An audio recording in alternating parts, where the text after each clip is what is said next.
Captain Sarah Chen stared at the holographic display floating above her command chair, her coffee growing cold and the zero-gravity mug clipped to her armrest. The message had been repeating for the past 6 hours, its alien symbol slowly being decoded by the ship's AI systems aboard the UES Retribution. Any progress on the translation, Marcus? She asked her communications officer, Lieutenant Marcus Rodriguez. Getting there, Captain. The AI is making connections now. It's definitely a distress signal, but the language structure is unlike anything in our databases. Whoever sent this is, well, they're not from anywhere we've encountered before. Sarah nodded, running her fingers through her short black hair.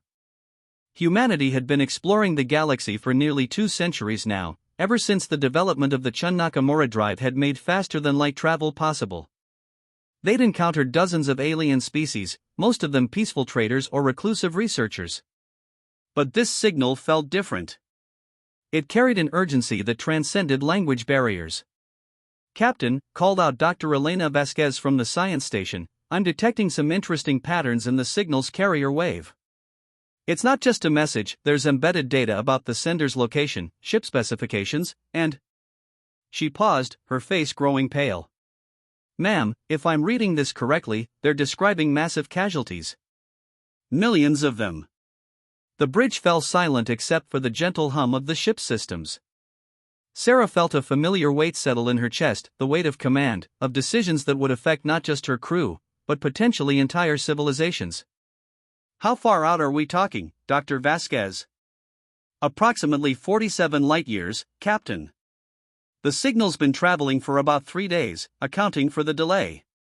Sarah stood and walked to the main view screen, which showed the swirling colors of hyperspace as they traveled between star systems. The Retribution was a Titan-class heavy cruiser, one of the newest ships in the United Earth Fleet. Its crew of 1,200 represented some of humanity's finest military minds and warriors. But 47 light-years was far beyond their current patrol route. "Marcus, what's the latest on that translation?" "Coming through now, Captain." Marcus's voice was tense. "You're not going to like this." The main screen shifted to display the decoded message in clear English text. "To any receiving civilization, this is research vessel Ketvar of the Zelani Collective. We are under attack by an unknown hostile force. They appeared without warning 3 days ago and have systematically destroyed our colonies in the Kepler 442 system. Millions of our people are dead. Our military forces have been overwhelmed.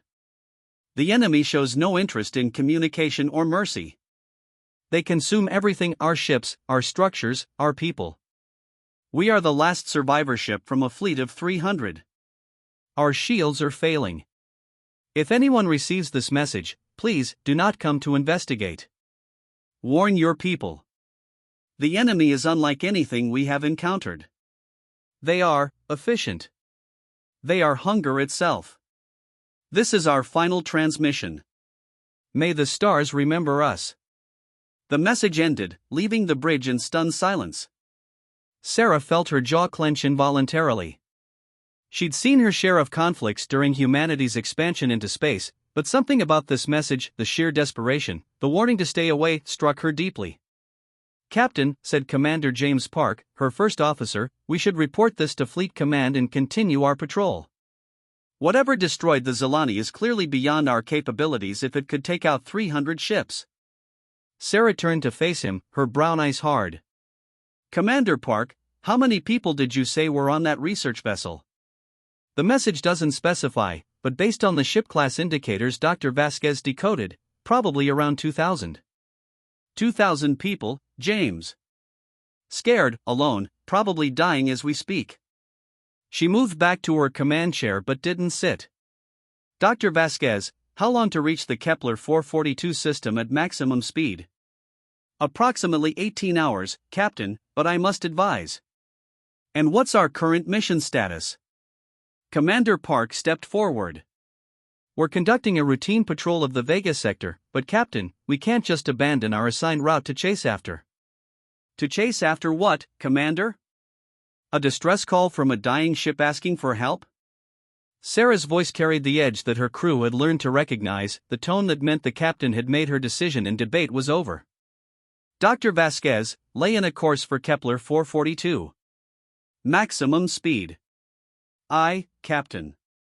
As the ship changed course, Sarah felt the familiar weight of command settle more heavily on her shoulders. She knew Park was right from a tactical standpoint. Their orders were clear: patrol the Vega sector, maintain peace, and report any anomalies to Fleet Command. But Sarah Chen hadn't joined the United Earth Fleet to follow orders blindly.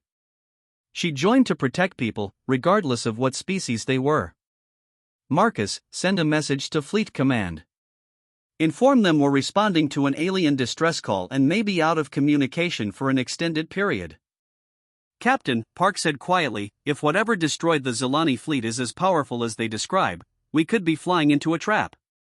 Sarah finally sat down, her hands gripping the armrests of her chair. Maybe. But James, I've been thinking about something. You know what humanity is known for throughout the galaxy? Our adaptability, ma'am? Our stubbornness. She smiled grimly. Every species we've encountered has commented on it. We're from a death world, James. Earth is a nightmare planet by galactic standards: massive gravity, violent weather, predators that hunt in packs, disasters that can end civilizations.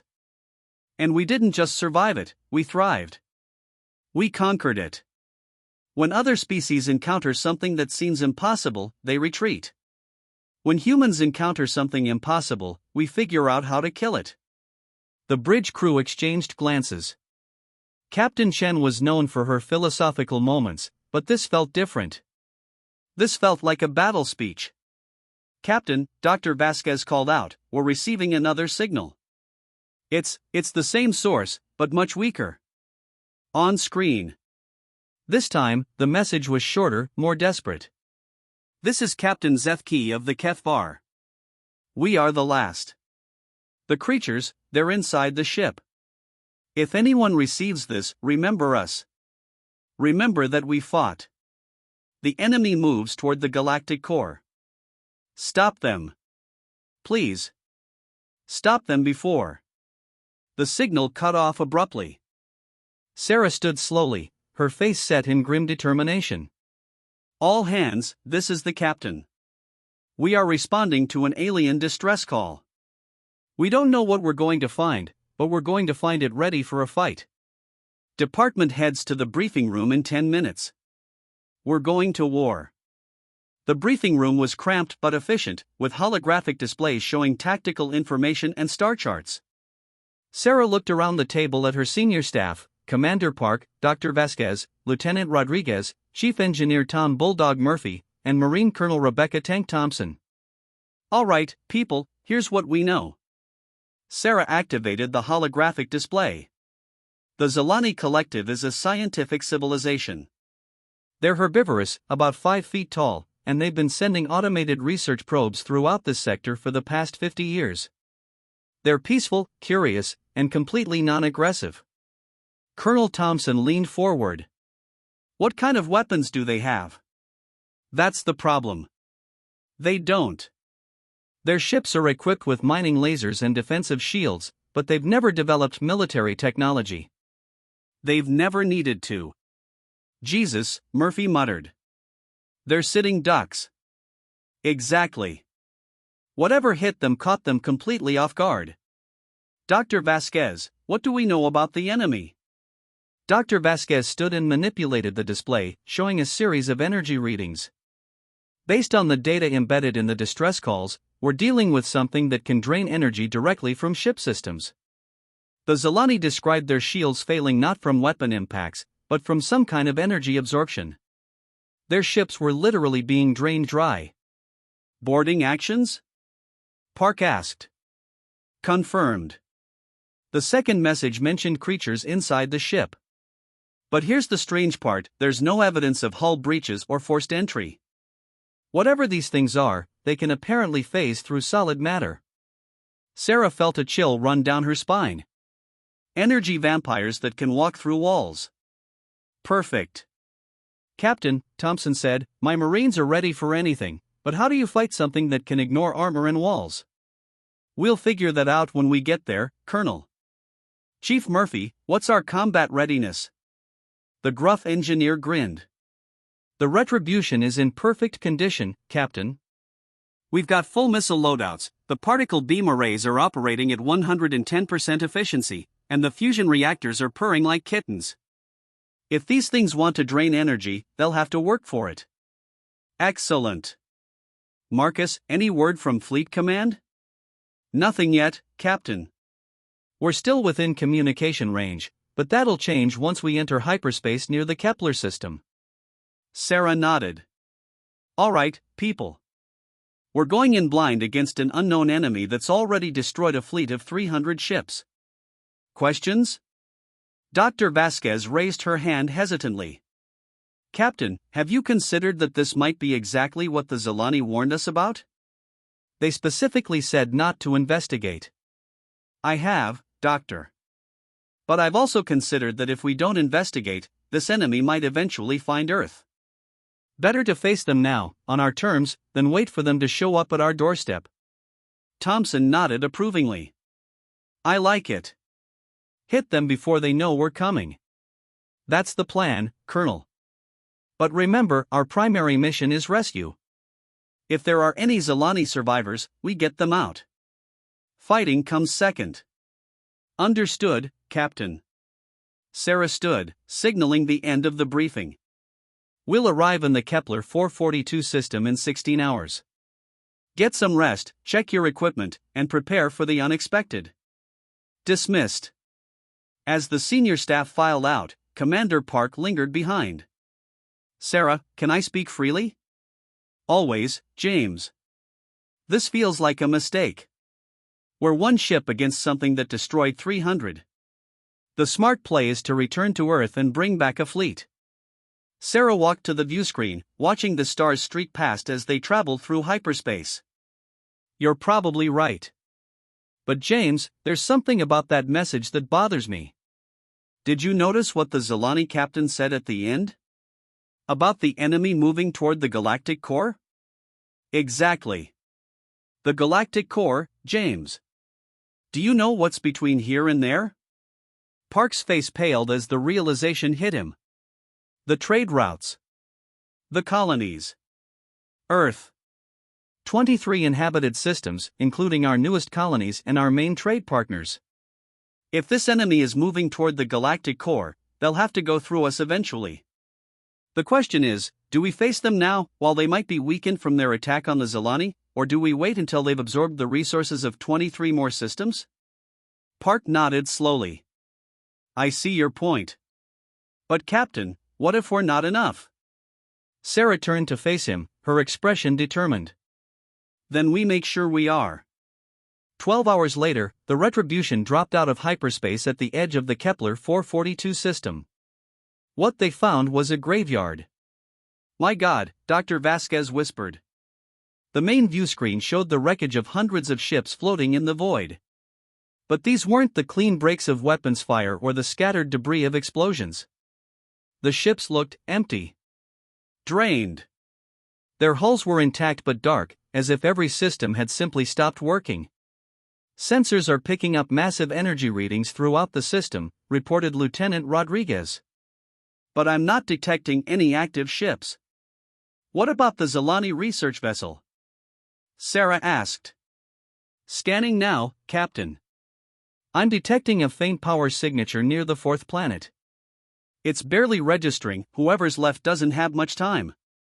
Sarah felt her heart rate increase. They weren't too late. Not yet. Set course for the fourth planet. Chief Murphy, I want all power systems at maximum efficiency. If these things can drain energy, let's not make it easy for them. Aye, Captain. All reactors running hot. As they approached the planet, the scope of the destruction became clear. The Zilani had built floating cities in the upper atmosphere of the gas giant, harvesting resources and conducting atmospheric research. Now, those cities were dark and lifeless, their massive structures slowly falling toward the planet's core. There, Dr. Vasquez pointed to a small object on the scanner. The Kethvar. She's badly damaged, but I'm detecting life signs.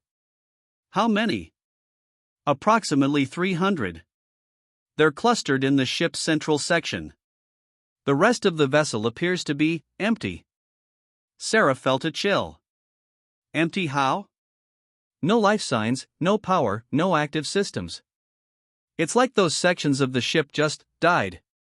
Colonel Thompson, prep a boarding party. We're going over there. Captain, Park interjected, shouldn't we bring the HFY aboard instead? It would be safer. Look at it, James. Sarah gestured to the screen. That ship is barely holding together. Moving it might kill whoever's left alive. We go to them.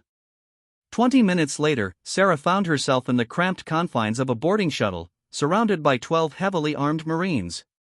Colonel Thompson sat across from her, checking her rifle for the third time. Remember, Sarah said over the comm system, we're here to rescue survivors. These people have been through hell, be gentle. Roger that, Captain, Thompson replied. But if something nasty comes through the walls, we're shooting first and asking questions later. The shuttle docked with the HFY with a soft thud.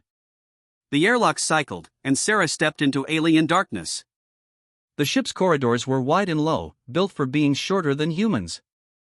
Emergency lighting cast eerie shadows on the walls. This way, Thompson said, consulting her scanner. Life signs are concentrated about 200 meters ahead. As they moved through the ship, Sarah noticed something disturbing.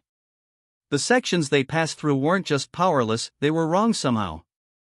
The walls seemed to absorb light, and the air felt thick and oppressive. Captain, one of the Marines whispered, something's not right. My energy readings are fluctuating. Sarah looked at her own scanner. The device was functioning normally, but she could feel what the Marine meant. There was something in the air, something that made her skin crawl. They reached a sealed blast door marked with alien symbols. Thompson placed a breaching charge, but before she could detonate it, the door opened with a soft hiss. Inside, they found the survivors. The Zolani were nothing like Sarah had imagined. They were tall and ethereal, with iridescent skin that seemed to shift color in the light. Their large eyes held intelligence and fear in equal measure. They clustered together in the center of the room, about 300 of them, all looking at the humans with a mixture of hope and terror. One of them, wearing what appeared to be a captain's uniform, stepped forward. A universal translator device around its neck crackled to life. I am Captain Zethki. You came. We told you not to come. Sarah removed her helmet, showing her face. I'm Captain Sarah Chen of the United Earth Fleet. We're here to help. The alien captain's eyes widened. Earth? You are the Deathworlders? Sarah paused. Throughout the galaxy, humanity had earned a reputation. Earth was classified as a Class 12 Deathworld, a planet so hostile that most species couldn't survive there for more than a few hours. Humans were seen as tough, adaptable, and slightly insane for having evolved on such a nightmare world. We are. And we're here to get you out. No, Zethki said urgently. You must leave. The Devourers, they are still here. They are always here now. They consume everything. Your energy, your life, your very essence. They cannot be fought. Everything can be fought, Sarah replied. You just have to know how. As if summoned by her words, the lights in the room began to flicker. The temperature dropped noticeably, and several of the Marines' energy weapons began to show power drain warnings. They come, Zethki whispered. They know you are here. Sarah felt it before she saw it, a presence that seemed to suck the warmth from the air. The emergency lighting began to fail, and in the growing darkness, she could see shapes moving in the corridors they had just traversed. Thompson, defensive positions. All Marines, switch to kinetic weapons. If these things drain energy, let's see how they handle good old-fashioned bullets. The Marines quickly formed a perimeter around the Zolani survivors, switching from energy weapons to projectile rifles. Sarah activated her comm system. Retribution, this is the captain. We found the survivors, but we have hostile contact. Prep for emergency extraction. Roger, Captain. Standing by. The first devourer appeared in the doorway, and Sarah felt her blood run cold. It was like looking at hunger itself, a writhing mass of shadow and malevolent intelligence that seemed to bend light around it. It had no fixed form, constantly shifting and changing, but its intent was clear. Fire! Thompson shouted. The Marines opened up with their kinetic weapons, filling the corridor with gunfire. The bullets passed through the creature without effect, and it continued advancing. Shit, Thompson muttered. Physical attacks don't work either. Sarah thought quickly. If the creature's fed on energy, maybe. Chief Murphy, are you monitoring this? Murphy's voice crackled through the comm. Yes, Captain. I'm seeing massive energy drain readings from your location. Can you overload the ship's power systems? Create a feedback loop? Maybe. But you'd need to be connected to the ship's main power grid. Sarah looked around the room and spotted what she was looking for, a control panel that was still faintly glowing. Sethki, is that connected to your ship's main power? The alien captain nodded. Yes, but it is almost depleted. That's okay. We're going to give it something to eat. Sarah grabbed the control panel and activated her comm again. Murphy, I need you to create a massive power surge through the Retribution's main systems. Route it through our shuttle's power coupling. Captain, that could overload everything. Do it. The Devourer was almost upon them now, and Sarah could feel her own energy beginning to drain. Her vision blurred, and she felt weak. Around her, the Marines were beginning to stagger. Then the power surge hit.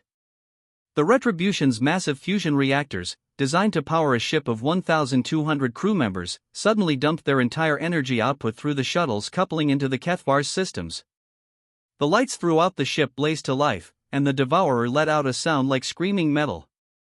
It began to convulse, its shadowy form becoming more solid as it absorbed the massive energy influx. But this wasn't the slow, steady feeding it was used to. This was like trying to drink from a fire hose. More! Sarah shouted. Everything we've got. Murphy's voice was strained. Captain, I'm reading cascade failures throughout the ship. We can't maintain this for long. The Devourer's form began to destabilize. The energy it was absorbing was too much, too fast. With a final shriek, it exploded in a burst of light that left everyone temporarily blinded. When Sarah's vision cleared, the creature was gone. The corridor was filled with normal light again, and the oppressive feeling had lifted. Is it dead? Sethki asked. I don't know, Sarah replied honestly.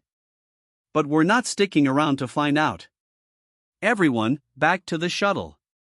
Now.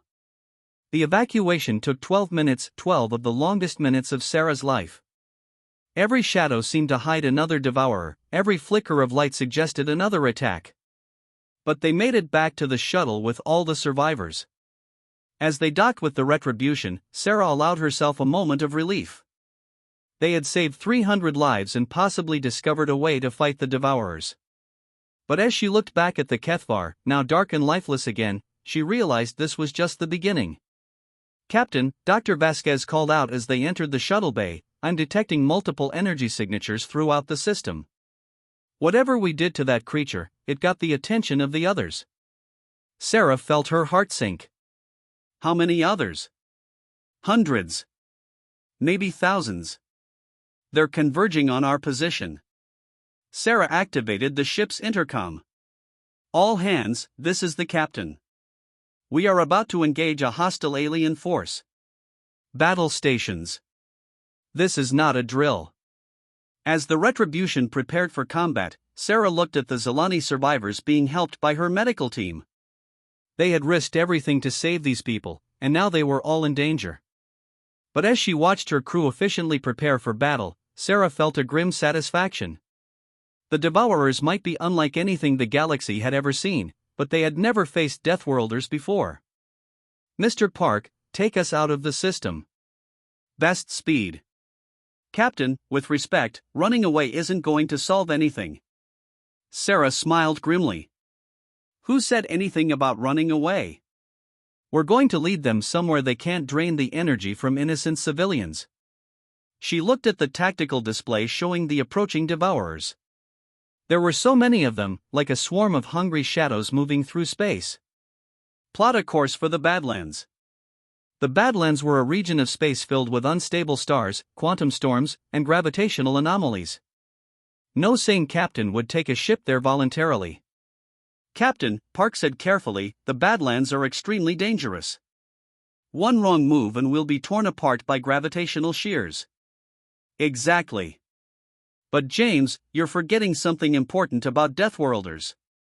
Sarah's smile became predatory. We're not sane. The Retribution raced through space with a cloud of devourers in pursuit.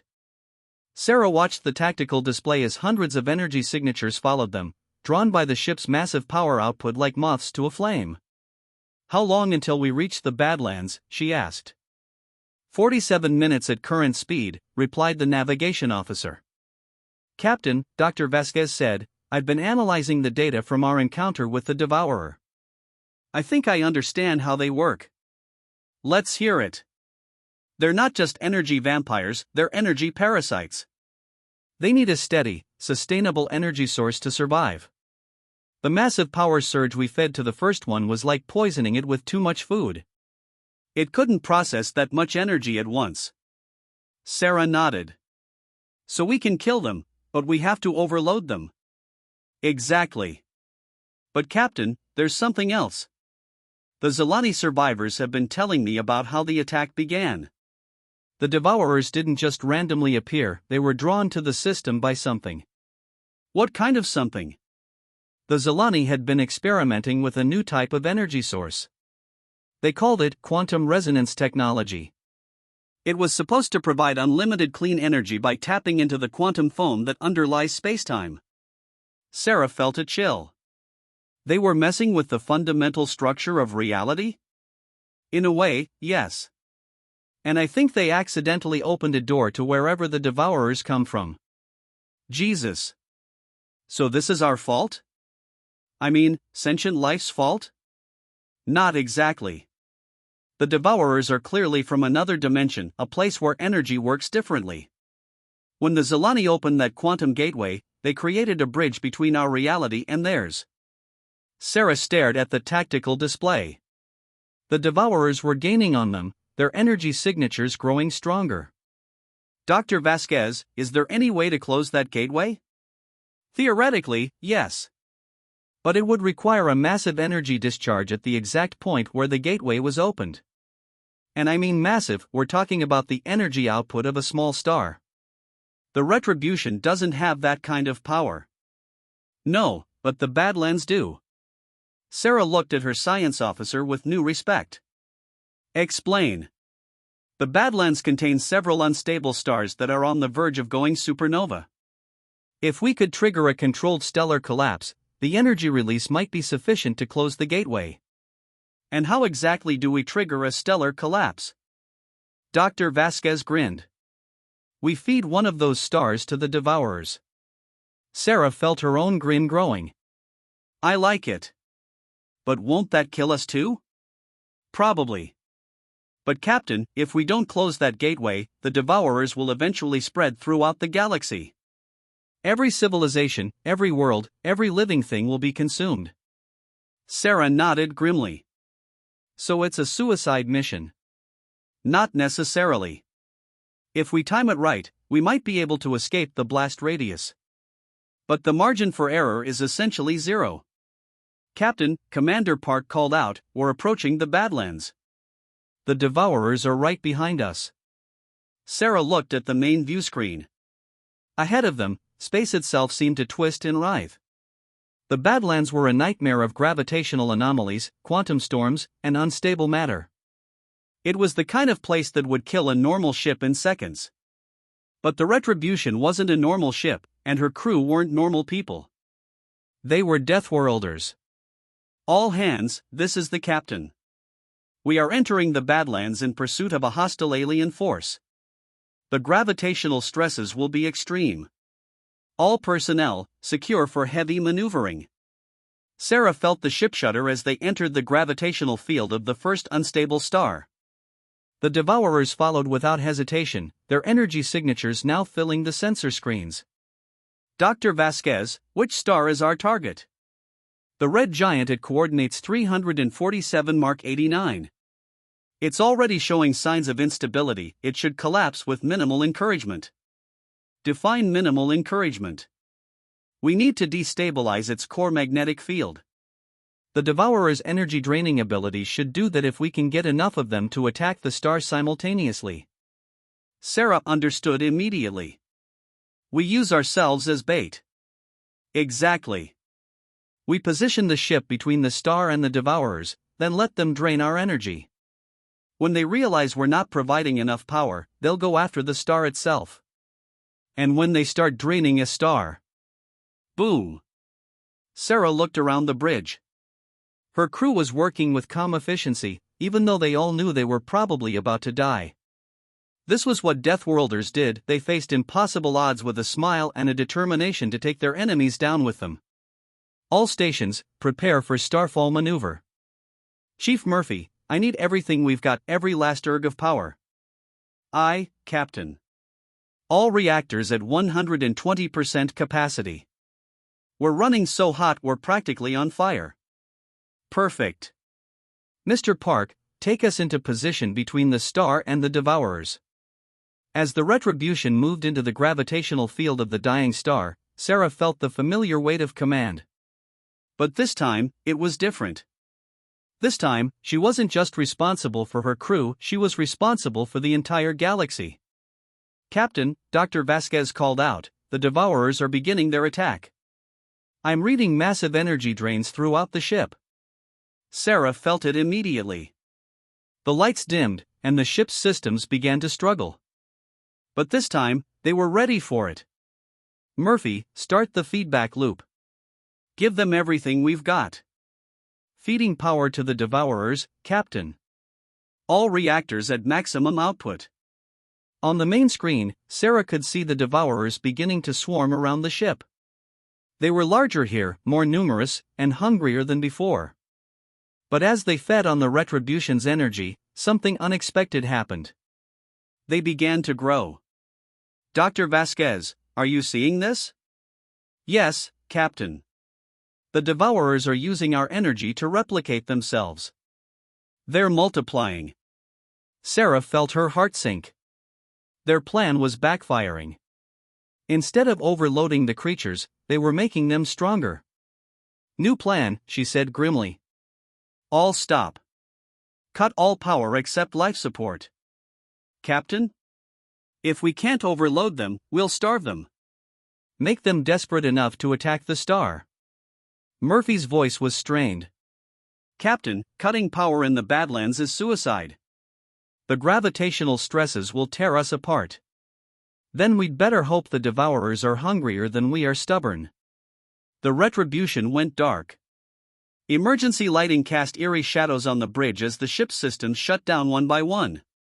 Sarah could feel the gravitational forces pulling at the ship, trying to tear it apart. And then the Devourers attacked. But this time, instead of the slow, steady drain they had experienced before, the creatures swarmed over the ship like a plague of shadows. They were desperate, hungry, and there wasn't enough energy to sustain them all. They're leaving, Dr. Vasquez whispered. They're moving toward the star. On the screen, Sarah watched as hundreds of Devourers abandoned the ship and moved toward the red giant. They fell into the star's gravitational field like a black tide, and as they began to feed on the star's energy, something incredible happened. The star began to collapse. Energy cascade failure in the star's core, Dr. Vasquez reported. The Devourers are draining the fusion reactions that keep it stable. Sarah watched in fascination as the red giant began to implode. The Devourers were consuming the star's energy faster than it could be replenished, causing a chain reaction that would result in a supernova. Time to collapse, she asked. Approximately 4 minutes.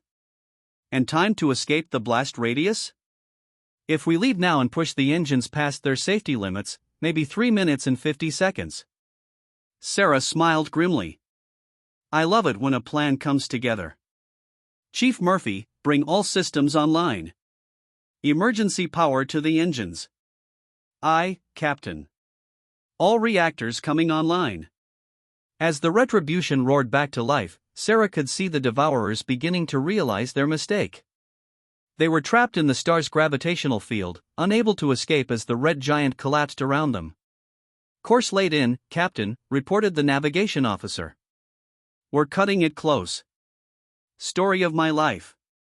Engage." The Retribution shot away from the dying star at maximum speed, her engines pushed far beyond their design limits. Behind them, the red giant continued to collapse, its death throes visible as massive energy discharges.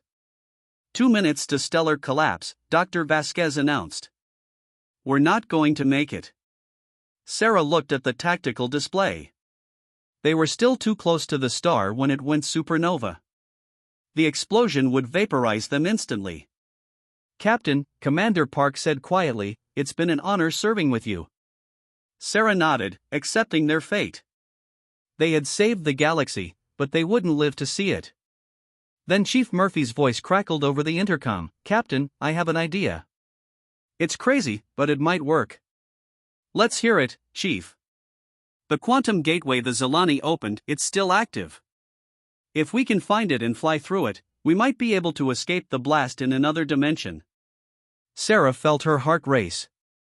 "Where is it?" "Based on the Zilani's data, it should be right there." Murphy transmitted coordinates to the main screen. The gateway was a barely visible distortion in space, like a ripple in reality itself. It was also directly between their current position and the expanding shockwave of the supernova. "Dr. Vasquez, is it safe to enter that gateway?" "I have absolutely no idea, Captain."